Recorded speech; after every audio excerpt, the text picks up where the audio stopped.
Hello, friends. Welcome to another episode of the Kingdom Recon podcast.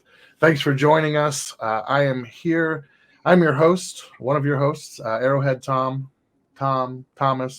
whatever you want to call me. Either way, I've been called worse. But I am here today with my good friend Randy. Randy, how are you doing tonight? Doing awesome, man. Doing awesome. Anytime I get to spend some time in the evening talking football, it's a good day. Yeah. It's a good And day. this is a good Here. one. We got to talk. Last week we got to talk offensive linemen. This week we're going to be talking defensive linemen. Love, If you're watching love on the YouTube, trenches. Love the trenches. yes, this is where this is our bread and butter. But if you're watching on YouTube, you may see we're without our normal third co-host. Josh Wingate is somewhere. He may jump in here in a little bit. He may not. We'll see. But that's not going to stop us from talking about some big beefy guys in the trenches. And this we were, as always, we do the show before the show, and we're just kind of talking about different guys that we saw and different guys that we like. So we're going to keep it pretty simple this week. Just kind of give you a top five list. I think as we get closer, especially the defensive edge class can be pretty tricky. And then it always feels like there's some guys, and I think this will happen a lot this year, where the defensive tackle class kind of has to sort itself out. So we're just going to give you our top five guys. We'll probably throw in some extra names. We'll have some names that are different between our two lists. Although hopefully they'll be a little bit different.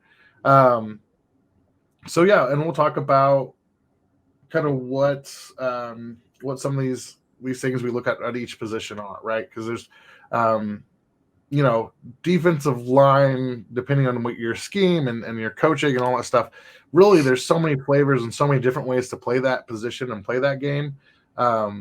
It can be, sometimes it can be just about the fit and about the player, fitting in those systems. So Randy, why don't we start with you? Because right now I'm noticing that my lighting is super high, and I look like I'm glowing, like I'm radioactive. So I'm gonna let you start your list while I adjust my lighting over here, so the viewers at home don't think that I'm about to You are um, radioactive.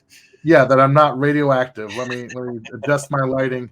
My bald head is really reflecting off the light tonight. So let's start with defensive ends. Who are your top five guys? Who are the guys that have stood out for you this year?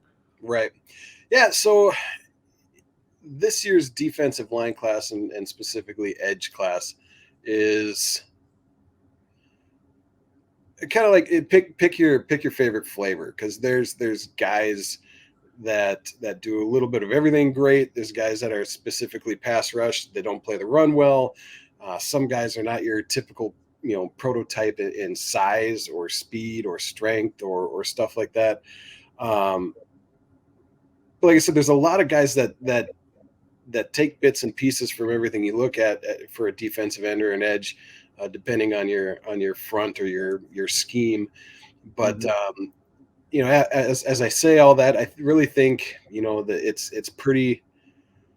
I think it's pretty clear to me that Leatu Latu from UCLA is to me the clear cut best overall, well rounded prospect Mhm. at edge. He's got that size you look for. He's 6'5", he's 265. He's explosive, he's long, he's strong, he's got good hands. He knows how to use leverage. He can bend for a guy his size too. He has more than one move, so he's got an arsenal of moves when it comes to the pass rush game. So he's not just, he gets one move and it doesn't work, then he's kind of stuck like Mhm. a lot of college guys are. So I think he's kind of refined in that edge, and he's got the thing that is the most impactful for me when it comes to defensive line, and that's just a motor. Um, Yeah. I mean, you look at some of these draft classes in the recent history. Guys like Aiden Hutchinson, you know George Karlaftis, dudes that just do not quit. I still think Aiden Hutchinson should have been the number one overall pick. Jacksonville went with the kid who had a little bit more upside, more athletic Mhm. prowess. They thought his ceiling could be higher, but I'm like, I will take the kid that plays balls to the wall on every snap Mhm. every time over the kid who's got maybe a little bit more talent, a little bit more speed, but doesn't quite have it all the time. So Latu is one of those guys that every snap that I've ever seen that kid play is 100%, and he's always going. And he's refined. He looks the part. He's picked off a couple passes. He's got plenty of sacks on the season. He's got 13, 2 interceptions on the year. He's just shy of. He's at 49, just shy of 50 tackles. So he's all over the place. He's my clear-cut number one. And then you start to get into, okay, what's your flavor? Some of these guys are a little bit undersized. Some of these guys are a little bit lighter. Some are bigger. They don't have maybe the statistical numbers that you were expecting or looking at. So my 2 and 3 really could be flip-flop for me right now. But right now, number 2, I have Dallas Turner from Alabama. Sitting at 6'4", 242, 9 sacks on the year. He's sitting at 50 tackles. He's another one of those guys that's just a motor, and he goes and he goes and he goes. I think he's scheme versatile. I think he can be an outside backer as well. He's got that athletic ability. I think he's probably the most athletic, probably edge in this class. When you're talking overall, but his speed allows him to close so fast. I mean, he's got a great step, and if he gets around that corner, he's on that quarterback like that, and he does a great job of finishing when he gets there too, which is huge for me too, because you see a lot of these guys. I have Chop Robinson down at number 5 right now, but Chop, you guys hear me say it all too, probably gonna get sick of it, but Chop is the definition of puppy chasing cars because he's very disruptive. He's fast. He's athletic, but that's what he is. He's disruptive. He's not a finisher yet. Like, he needs to figure out what to do when he gets there to the quarterback to bring him down, stop the ball carrier, strip sack, whatever it might be. He's good at causing problems, which is great. Like, you want your defensive lineman to play on the opposite side of the line of scrimmage to cause problems. That's what makes Chop still in the top 5, even though his numbers, if you look at it statistically, he's got 15 tackles on the year. Yeah, not the statistical. No, not going to pop off. When he's getting there, I want him to finish, bring the guy to the ground, get the sack, get the tackle, cause a fumble, do whatever. So he's got 15 tackles and 4 sacks on the season. So he's a high-profile guy at a good program, but he's just not finishing. So, I know I skipped a guy here too, a couple guys, but Jared Verse is my number 3. Okay, he's a dude. I mean, he's 6'4", 260. I was getting nervous that he wasn't going to be on your list because I was like, I got some news. So Turner and Verse could really be flip-flop for me. I mean, they're 2B. I really like Verse. You're coming out of Albany. He jumped on the scene. He was a super explosive last year. Could have been a first-round draft pick last year, but he came back. I think there was times at this year where he kind of disappeared at times. You were expecting him, to come back from what he did last year and to just dominate and do all those things. So I think maybe that people knew who he was now. He didn't have that element of surprise like he had last season. So people schemed for him. They did some things. You got double team. You had a tight end. You had a back to chip him, do all those things. But Jared Verse he's a freak. He's super talented. He's strong. He's fast. But yeah, sometimes it just seemed like he disappeared a little bit this year. So, but I wouldn't be mad to see him roaming Arrowhead by any stretch. I think not at all. He's a top 15 pick, so I don't think we legitimately have any shot at that whatsoever. We'll see. I've seen some. Verse is an interesting one because it seems like he is sliding down from where, because I think there were people last year saying he could be a top 10, top 5 guy. Like they were so high on him, and then obviously he goes back. Florida State wanted to have a chance at the championship, and we won't talk about the NCAA and the evil overlords that just ruin that sport year after year for everybody who watches. So I respect that decision to go back when you are that high profile and can have that chance. But I think some of it is also that he's got some more talent around him, so he hasn't had to do as much. And we talked about this last year, or I think earlier in the preview, was like him learning to kind of slow down and be more than just that the puppy chasing cars, right? And kind of be more assignment sound. And I think I see some of that with him. And so it's, some of that is, it looks like he's not as flashy, or it's not, but it's really, he's okay. He's holding the edge. He's reading the play. He's doing the things that, he's being coached to do versus like, oh, Yep, for sure. I mean, he's learned some, and that's just going to come with another year of experience. Yeah. Oh, go ahead. No, that's right. And then my number 4 guy, I have Braylon Trice from Washington. Okay. He's kind of crept up a little bit throughout the season. 6'4", 275. He's got 5 sacks on the season. I think I'd like to see him, up that number a little bit. He had some opportunities, some times where he didn't finish well, and that's kind of a trait with a lot of these edge guys this year. Is they're very disruptive. They're getting pressures. They're just not finishing people off. They're not finishing the job. But he's got a great frame for an NFL edge. He's got great upper body strength, I think, which is big for him. He does a good job of turning speed to power in his pass rush. So he's got that push pull move that is, that's tough when you get an offensive tackle off balance. But I think that's another one too, where I think he needs to do a little bit better job of learning how to put pass moves together. But I see a lot of Frank Clark in Braylon Trice. Yeah. Just, he's I see that. He's got a motor. He's got a good move. Just sometimes he gets there and he doesn't quite finish all the time. So yeah, he's got the long arms too. I know we don't have like measurements, but just like on the tape, like yeah. So spoilers. Trice did not make my top 5. He's definitely a guy. One I need to watch a little bit more of, but yeah, he's probably pretty close. But there's kind of a last minute guy that I put in there. So so my number 1 is I'm holding fast, and I think that I'm kind of slow to change things. It's hard for me to let go. Like if I've seen 2 seasons of a guy, I really want to keep that in mind. And so I've still got Jared versus my top guy.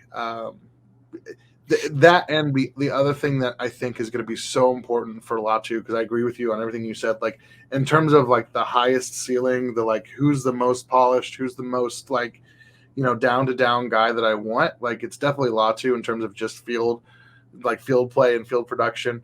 But for those who don't know, Latu had to medically retire at one point from football. Yeah. There are going to be some big questions on that and checking out. Now the positive thing is UCLA is not a little tiny school. They've, I'm sure, done their due diligence and they've managed that. So hopefully he's able to continue and there's no issues there. But I do kind of keep that in the back of my mind. It's just a tough thing to completely disregard, even though we don't have that inside information. Yeah, he lost a season and a half to that neck injury. So yeah. So I've got Latu at number 2. Again, come combine time, if there's reports that it's clear medicals and everything's fine, then there's a good chance he passes up first. And I will say this, Dallas Turner is a guy that. So Dallas Turner, I've got number 3. And like you said, you could kind of flip him up or down. I was definitely worried about his size, like his weight, but it seems like he's beefed up a little bit and he hasn't lost that explosiveness. Somebody said he's on the Will Anderson plan, right. real light, and then kind of beef up at combine time. And, one of the things that, if I remember right, Dallas Turner's young, isn't he? I think he's one of those. He's a 20-year-old, isn't he? I think he will be. Yeah, so he's a young guy. Still got room to grow into his body. Mm-hmm. Yeah, so he'll be 21 on draft day. Yeah. So he's got, and he'll have be freshly 21. Right. His birthday's in February. February. Kind of reminds me of Yannick Ngakoue. He's got. Yeah. you I know, like that. little bit smaller build, but still super effective, and he's got some skills. There's no doubt about it. It's just Yeah. making sure he's in And, that right fit. yep. And again, it's one of those. You could say this about every prospect, but is the team that drafts him going to have a plan? Make sure that they can let him, really thrive, work him in, work on his strengths and find those areas. Number 4 is Chop Robinson, and he's probably my biggest faller of the group. And honestly, if there's another guy that pops up that I like a little bit more, Robinson might be on the outside looking in. Not because I don't like him. Love his energy, love his athletic profile. Um, Similar to the things you said, finishing, some of the discipline on the field. I'm a little bit put off on Penn State edge rushers because they're very athletic and sometimes not always, like, again, more athlete than football player. Just like Owe. Yeah, For Owe Baltimore. was the guy that They're very, very similar players. Yeah. So very similar in that regard, and I'm kind of having some like flashbacks. And Owe has been okay, right? It took him a while, and he's growing, and I think he's had a pretty solid year this year. And there's another guy on the Penn State team, that other defensive end or the other edge player who Isaac. I forget his first name, or I think it's something Isaac.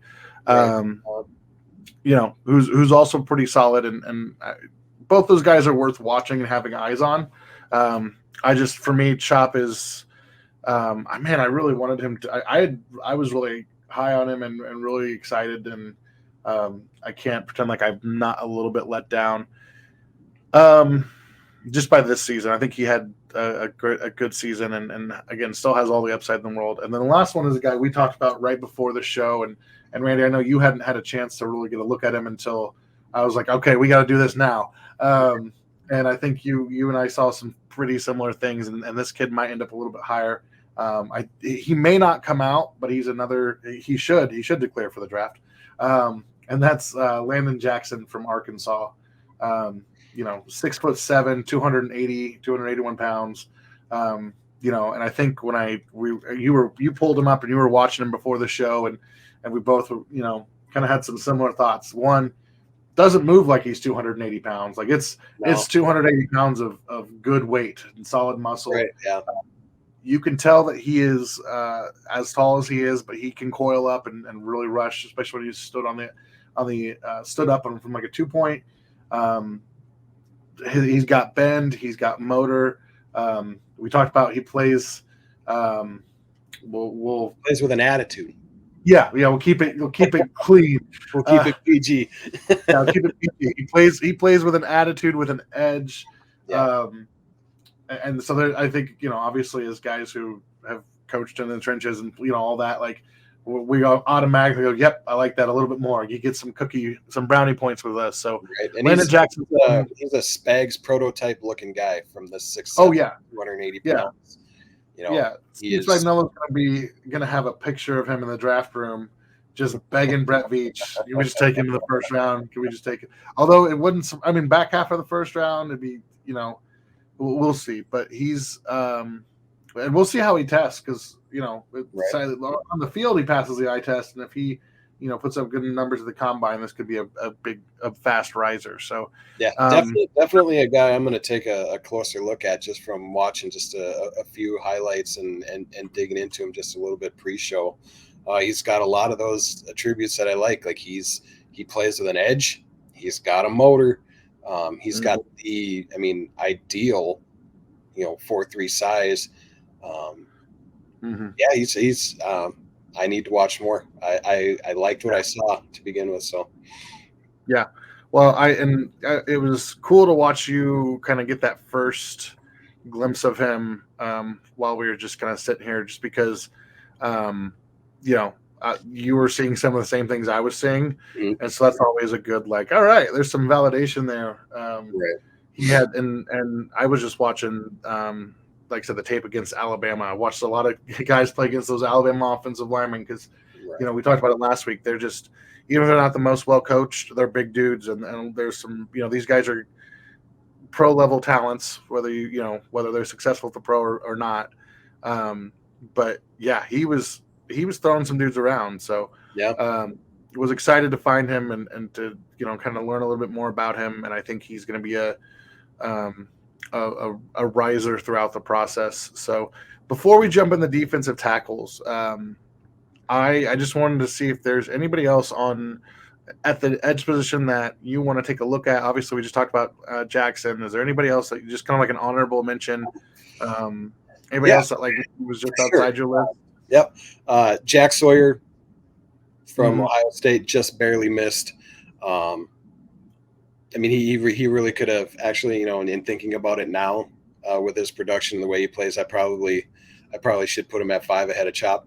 Um, but Jack Sawyer, he's one of those dudes. It's a nonstop motor. He doesn't quit. Mhm. Um, he definitely could have been in the top 5. Actually, probably should have been. Yeah, he's a guy I like as well. Mhm. The Now I'm completely blanking on his name right now. Edge from Oregon. Oh, Dirch. Birch. I like Birch. He's got that size I'm six sorry, Dorless. six Dorless. two ninety. You know, Are you talking Birch or Dorless? Because there's two of them, Birch. right? I like Birch. He's Yeah. 6'6". He's a little heavy on the 290 side. Um, Mhm. but I think he stands up well to the run. He's got some decent moves. I think he needs a little bit more polish, a little more work on his putting his moves together and having a counter and staying disciplined. Especially when he's supposed to set an edge and stay and make contain and stuff like that. But I do like him as well. So Jack Sawyer and Birch, those are guys that I like to keep an eye on as well. I need to circle back to that Oregon group because there's some, like I said, Burles and I'm sorry, Dorless and Birch are guys that I need to take another look at. I mentioned the other Penn State defensive end, Adisa Isaac. Yep. That's his name.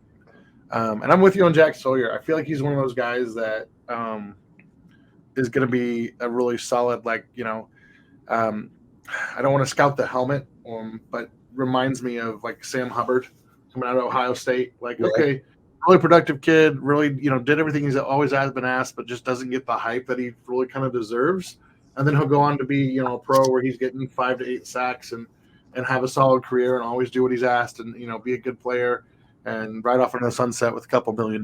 But That reminds me of the Hutchinson kid from Cincinnati. oh, Aiden? No, not Hutchinson. not Aiden. No. No, that's a completely different guy. Yeah, that's Detroit. But Hendrickson. Hendrickson, yeah, that There would we be the other one. There we go. Yeah, Trey Hendrickson. Yeah. Yeah, he kind of reminds me. He's in that mold. Yeah, and there was another guy I was trying to think of that similar, kind of similar thoughts. And oh gosh, it might have been another Ohio State defensive end too. But I was pretty high on him, and it was like I don't know. I'm gonna sit here and I'll remember it at like 3 a.m. and I'll tweet about it. All right, well, let's get into the mess of it here, the beef, the true beef. Let's talk about the defensive tackles. Now, obviously, as we said earlier, defensive line, you can play it in a lot of different ways. There's 1 techs, 3 techs. There's different styles of defensive tackles. So I want to keep it just kind of simple. One of the things we've talked about with this show is, we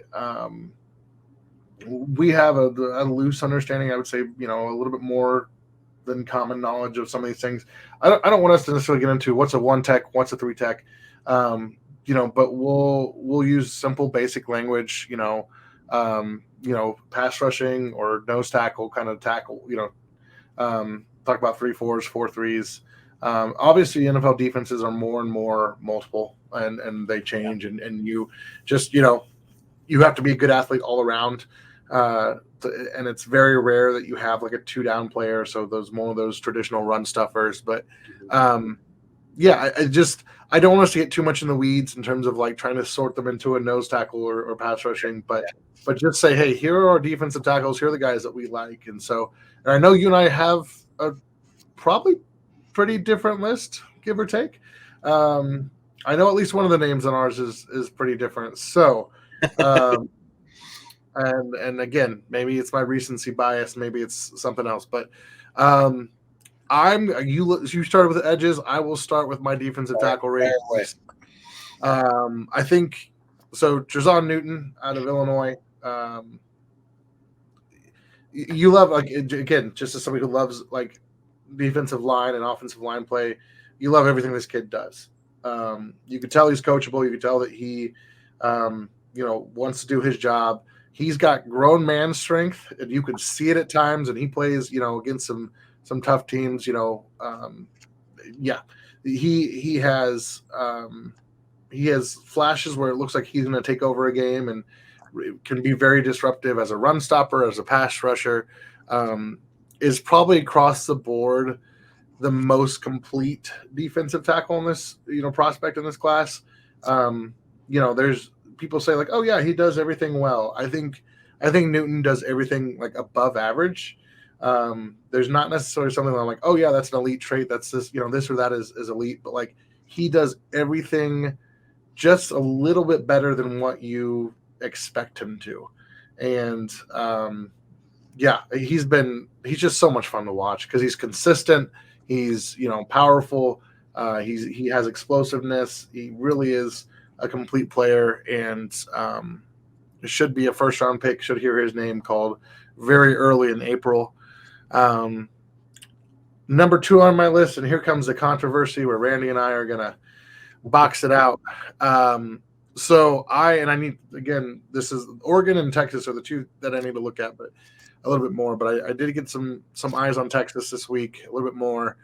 Byron Murphy II jumped out at me for a couple reasons. Randy, I shared this with you before the podcast. So, I believe both the Texas defensive tackles are headed down to the Senior Bowl. Jim Nagy was talking with the guys on the Moves and Sticks podcast, and he shared about how Byron Murphy has some buzz, and they're kind of excited to get him down there. And I believe he's one of the underclassmen that got invited to the now no longer just Senior Bowl. Right. So I went back. I was like, okay, because I never saw it. I was like, I don't know. I knew about his teammate who's much bigger and that kind of thing, kind of a more common name. And I watched and I paid a little bit more attention, and I was sharing it with you, Randy, like the game against Alabama, some of the hustles, some of the like fighting the double teams. And here's the thing, like Alabama was going after him. You could tell that they had game planned specifically against him. I will just say this, Byron Murphy looks like the guy I wanted my number 3 defensive tackle to be this season. So, Coburn? No, I'm saying the next guy on my list. Oh, so, okay. So yeah, I'll get you. I got you in just a minute. I was teasing the next one. Again, maybe recency bias. Maybe I'm just being excitable, but right now I like Murphy again as a player. There's definitely like he's undersized. He maybe not the fastest guy. Is probably one of those guys that you want to keep him, playing between the hashes. That's where he's going to make his plays. You don't want him to have to chase things down on the perimeter. Shout out to our boy Derek Nottie. We were talking about that before the show. Like that's not his style of play, but just Byron Murphy is just the dude who will get in there and eat glass and really play physical with those guards and centers. So I teased number 3, and we've talked about number 3 before on this show, and that's Michigan's Chris Jenkins. Had a lot of high expectations for him. I know, he's seen a lot of attention this year, a lot of double teams and that kind of thing, but there were just times where I felt like he was using more of his athleticism than technique, and he was using, and it's not necessarily that he doesn't know better or that he doesn't, just inconsistent. And I maybe my expectations were too high to begin with, because I was, kind of expecting Chris to really push his way, maybe even the challenge for that top defensive tackle spot. But yeah, I just think that, and that potential is still there, but I'm concerned that there wasn't, and it feels like we're at the same place we were, 6 months ago, 8 months ago. Just like he didn't really take a step. So still a good prospect, but yeah. Number 4, I'm conflicted on, and he's on my list because I think he's such a good player, but I don't really know if I could even call him he's a defensive tackle on paper, um, but he kind of has that tweener, but I'm not like that tweener build and some of those traits. But Makai Wingo out of LSU, and there's a couple guys down in LSU that I know we're going to talk about. Um, I, I love his hustle. I love his athletic profile. I don't know what to do with him. I'm like, is this going to work in the NFL, or are you just going to be a really good college player? He's been so much fun to watch. I've kind of just put the blinders on and said, like, hey, let's worry about that later and figure out what like draft him, have a plan for him, make it work. Maybe like a designated pass rushing defensive tackle kind of situation, or somebody that you can kind of loop around and move around. May not be a starter, but this defensive tackle class is kind of a mix, and it's kind of a grab bag, anyways. Last one, number 5, Tavondre Sweat, who probably could be higher. In fact, I could probably maybe even move him above Wingo. Um, Sweat is a lot of fun. Big dude. Um, but that comes with the same worries as every time you have somebody who's in the 360s. Um, you know, he's going to be a 2-down player more than likely. Run stuffer, which that's fine. He's going to make his money doing that. He's going to probably make a lot of money doing it. He does play with more motor and more hustle than what I expected a 364, 360 pound guy to do. And I was bigger on him kind of earlier this season. I probably would have had him above, Murphy and all that stuff. Like, I don't know. The defensive tackle kids in Texas are fun.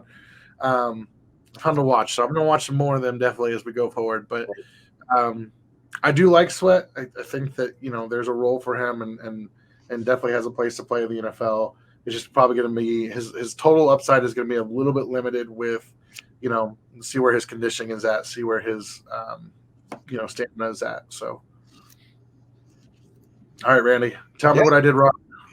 No, I mean you got some good dudes here. We have some of the same guys, just in different places, and you talked about Murphy moving up your board. I like Murphy.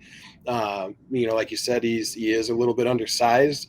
I think what hurts Murphy is like you said, he needs to play in that A gap range, that guard to guard, because he's got great vertical push, and he's strong, and he can do those types, and he can push a pocket. I don't think his lateral movement is great, and I don't think he does a great job of chasing things down. That's just not his game. But still a very good football player, absolutely. We both have Chris Jenkins on our list. I agree with you that Chris came out with some hype this year, and just played a level season. Like he didn't really take his game to a different level that we were kind of expecting. He was on my preseason pick, top 10 that we did earlier this year. So I had some high hopes for Chris. Statistically, it's just not there. But also he's a 2-gap run stuffer. That's his game. So he's not going to have mind-blowing numbers because he's fighting two guys 75% of the plays. So you got some good dudes though. We got some similar guys, but this interior defensive line class is deep. It is very, very deep. Like there's some quality football players you're going to be able to get in this position in later rounds. But I think it's going to be like maybe the only first round guy, but those day 2 guys, those early day 3 guys are going to be. There's a lot of them. You have to kind of draft for what your team needs and what they ask them to do, and there's going to be a lot of guys who can be successful in the NFL. Yep. Yeah, but so we agree. I mean, Trezon Newton's my number 1. He has been since week 1. Another one of my preseason guys that I was super high on. Just a nonstop motor, can do everything well.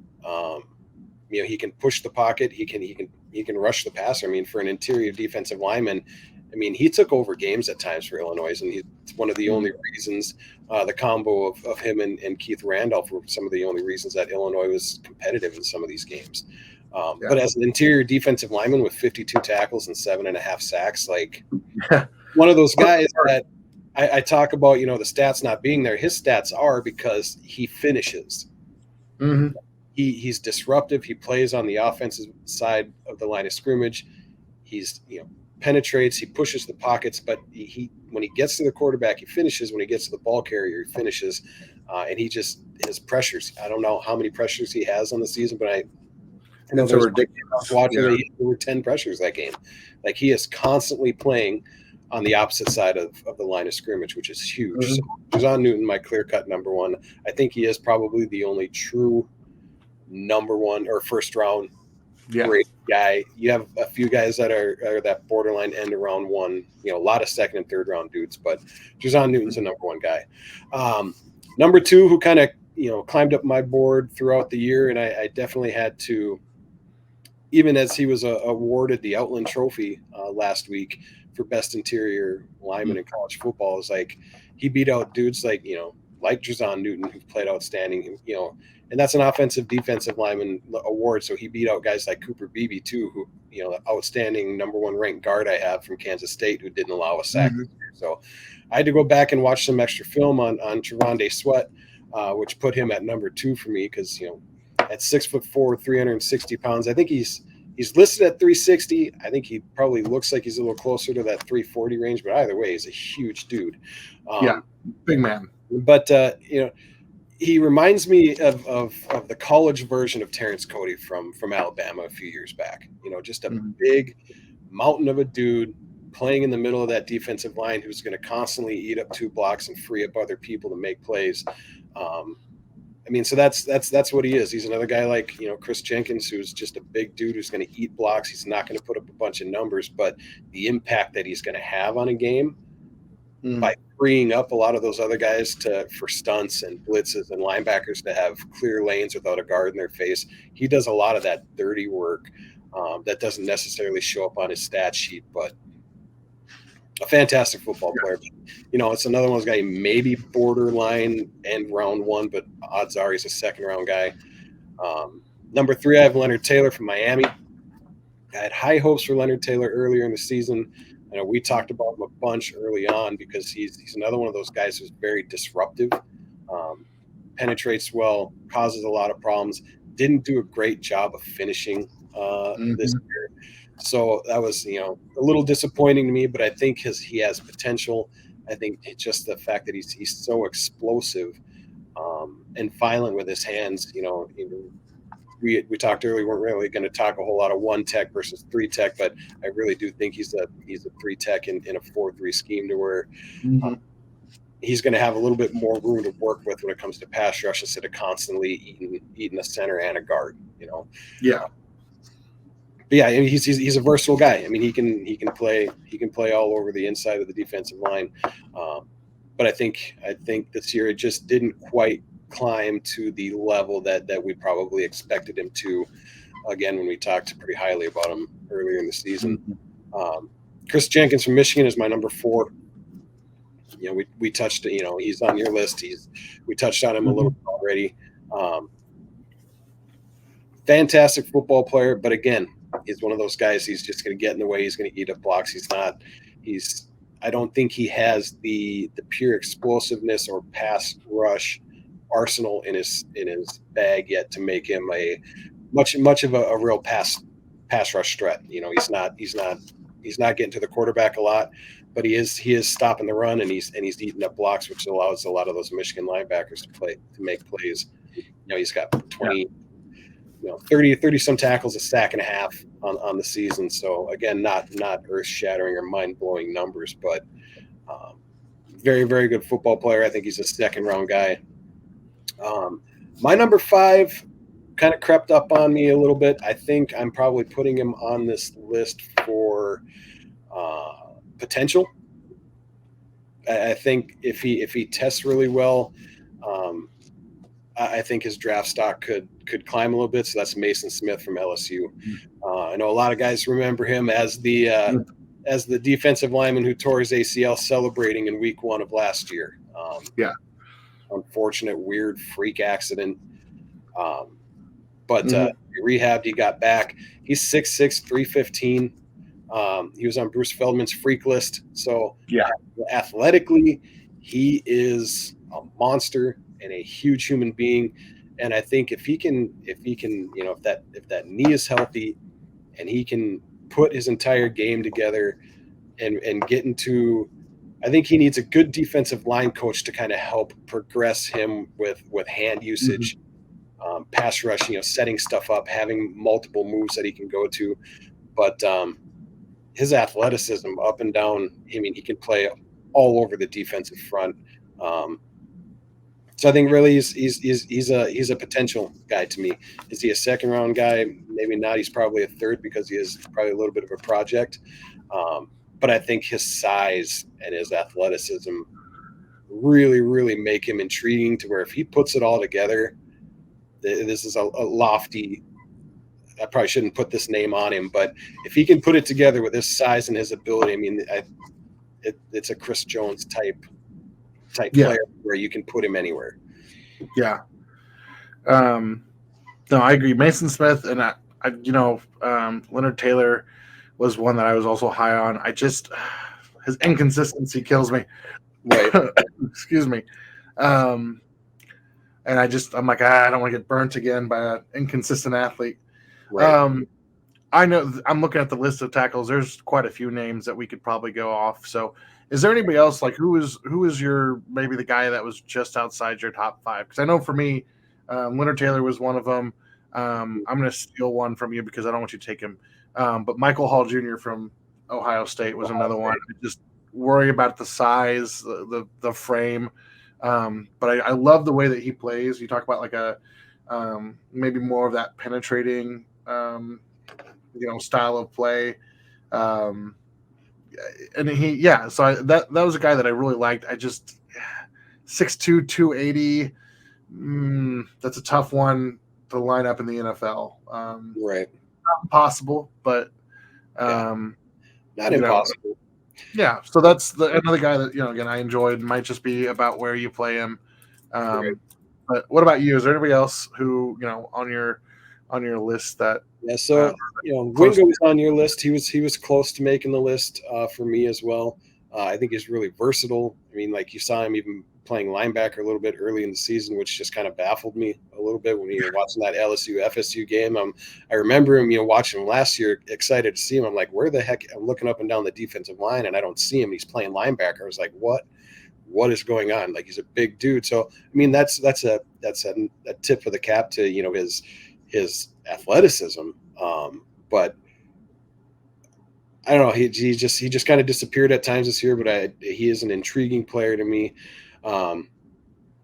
Newton's teammate and Keith Randolph, I know he was on your list to begin the year. So I think the combination of those two defensive tackles for Illinois, like I said, really kept that defense, the ability to shut down the run and cause some problems to keep Illinois in some games. Another guy that, that we were, I don't remember exactly who brought him up to us, but, Braden Fisk. Oh, yeah. Braden Fisk is one of those lunch pail dudes who just shows up, does the dirty work, gets grimy and grungy, and he plays to and through the whistle, and he does all the things you ask him to do, regardless of where he lines up or what his productivity is going to look like. But at 6'5", 297 at a interior defensive line, he's got the size. He's going to be a late round guy. I mean, he's probably going to be a 5th, 6th rounder, but I think getting Braden Fisk at that point is fantastic value. So yeah, I don't remember exactly who tipped the cap to us. I think that was our friend ADI Avery. Avery, yeah.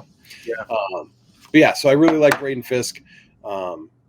Big part of that Florida State defensive line this year. But yeah, so those are some other guys that were that I really like. But like we mentioned too, this interior defensive line class is, while it may not be top heavy, with a bunch of just absolute studs. I mean, I think there's one true stud in Newton and a bunch of guys that are really freaking good. Yeah, a lot of guys will be role players. They have their skill set. They're gonna have to get drafted in the right position. Some of these guys are gonna need a good coach to kind of to elevate their game. But if you need interior defensive line help, I think this is a good draft to need it, because there's a lot of really quality football players in this draft at that position for sure. Yeah. All right. Well, we got to talk about our big defensive linemen. We will be back next week talking about linebackers and more defense, and we're inching closer. The NFL season is coming to a close. The college football season is coming to a close even faster. We're going to be getting into All-Star season, All-Star game seasons here pretty soon. So lots of changes will happening. As always, here's my 30-second beg for you to like, follow, subscribe, handwrite us a letter, carrier pigeon, whatever. We'll take any interactions we can get. Just a reminder, we are on Twitter at Kingdom Recon. Obviously, we are on YouTube under the Kingdom Says YouTube channel, and we are everywhere else you can look to find us. So give us a holler on Twitter or X. It's always Twitter. At Arrowhead Tom. Be Twitter. Yeah. Randy is Chief of the North, and Josh, who's not here currently, but he is with us in spirit, at Josh Wingate 302. Hit us up. Let us know what your questions you have, who you want us to watch, who we missed, who we're wrong about.